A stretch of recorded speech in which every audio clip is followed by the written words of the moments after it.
You remember the weird kid from high school that ended up being like ultra successful? It's because weird things work.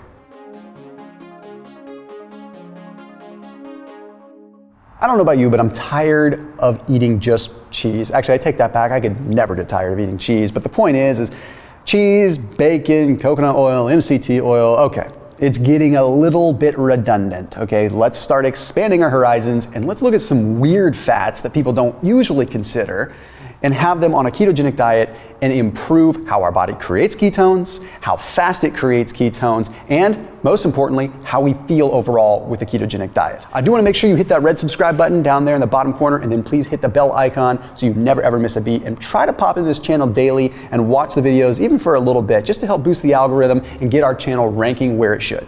So I was kind of the weird kid in high school. I was the kid that wore short shorts and hiking boots. So I'm kind of like one of these weird fats, right? So tahini is the first one. Not weird by some people's standards, but in the Western world, we don't really think of tahini as like a good fat. It just doesn't really we see it in baba ganoush, we see it in all kinds of Mediterranean dishes, but is it really a good fat? Yes. Short answer is abso-freaking-lutely. You should be adding sesame, you should be adding tahini to your diet. Here's what's wild. Normally, under most people's health standards, sesame and tahini is going to be a bad fat because it's polyunsaturated fat. What that means is it's an exceptionally fragile fat that will break down and oxidize much like soy, much like canola, much like vegetable oil, safflower, sunflower oil. We don't typically want polyunsaturated plant oils. So 99% of them throw in the trash. Sesame is unique, tahini is unique because it has polyunsaturated fats that come along with a specific antioxidant. They come a package deal with sesamin and sesamolin, which protect specifically the polyunsaturated fats.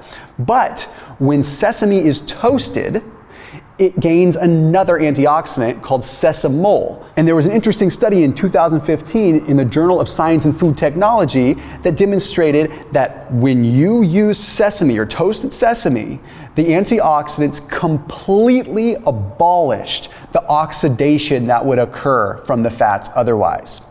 So I've talked about in many videos, polyunsaturated fats are super unstable. Like fish oil, you have to take it in a really clean form. Because if you were to leave fish on the table, it would rot and it would smell because of fragile fats. It's the same thing with plant oils. They break down, they go rancid, but they don't just go rancid and bad tasting, they cause all kinds of oxidative stress in your body because they oxidize.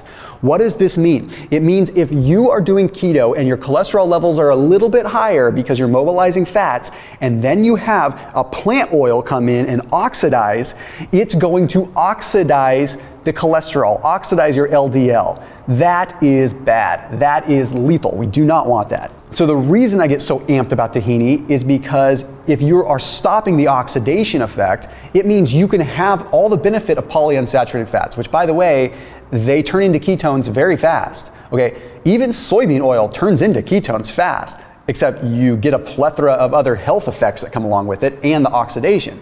So tahini all the way. Now, dark or light, toasted or raw, what do you want? Go for the light because it doesn't have the hull, so it's gonna absorb a little bit faster and less risk of it oxidizing while going through your digestive tract. Okay, so light is gonna be a little bit better. Okay, and then when you want to go with toasted or not toasted, toasted is going to have the sesamol activated from the sesamolin. So generally go for light and toasted tahini and put it on whatever the heck you want. It's awesome.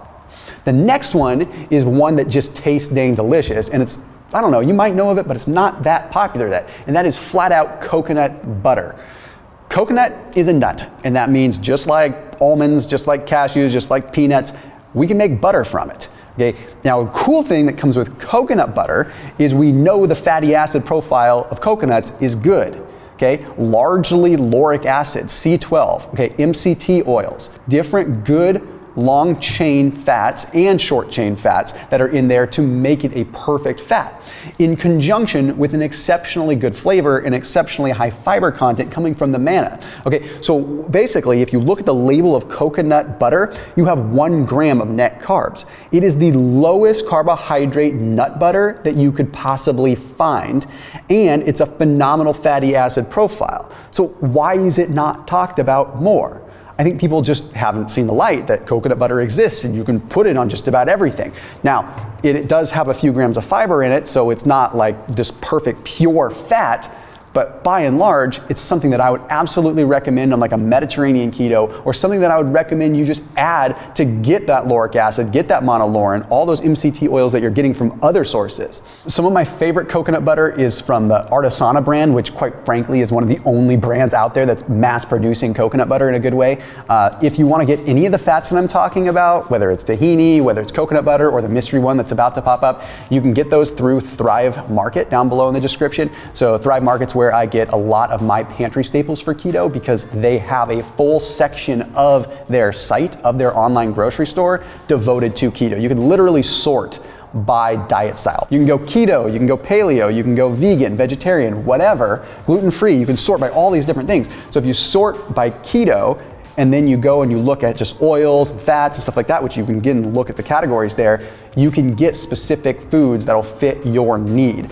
I've also created specific keto bundles, which is kind of things that Thomas would recommend that you get. So I highly recommend you check them out, and then it gets delivered right to your doorstep, so you don't even have to go to the grocery store, which in 2020 we learned that going to the grocery store means a heck of a lot more work than it used to be. So anyhow, highly recommend you check them out, and thank you Thrive Market for always making this content possible. There's a link down below for you. Now this last one is something different. Normally I would say, yes, cook with ghee, cook with things, but that's kind of mainstream. I've beaten that one pretty good, so you all know about ghee now. What about, let's go a different route. What about some lard? Well, lard is good, but leaf lard is better. And leaf lard isn't where I'm squeezing an oak leaf and getting lard out of it. Leaf lard means that you have the lard from a pig that is actually coming from some of the visceral fat surrounding the kidneys. What?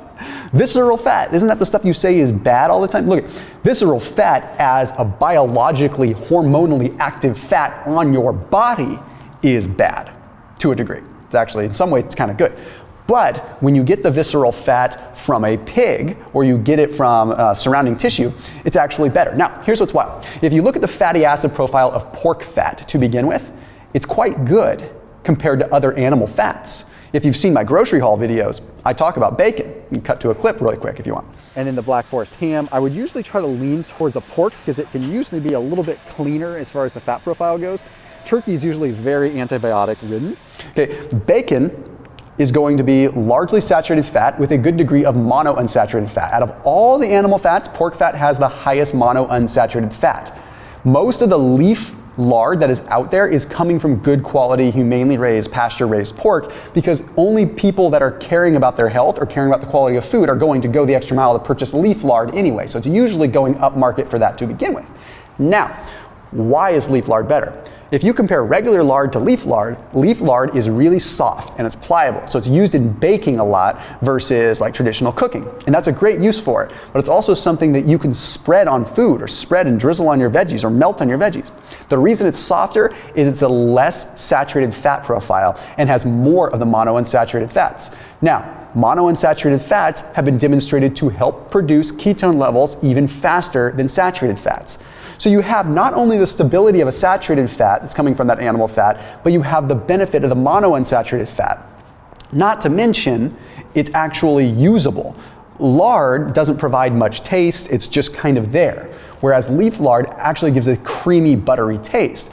You don't want to cook at a super high temperature with leaf lard. You want to use it more for your keto baking and things like that. But I promise you, you will feel different if you start swapping out some of your fats with the leaf lard. So there you have it. 3 really weird fats that you can add to your diet that are going to change how your body produces ketones. I'll see you tomorrow.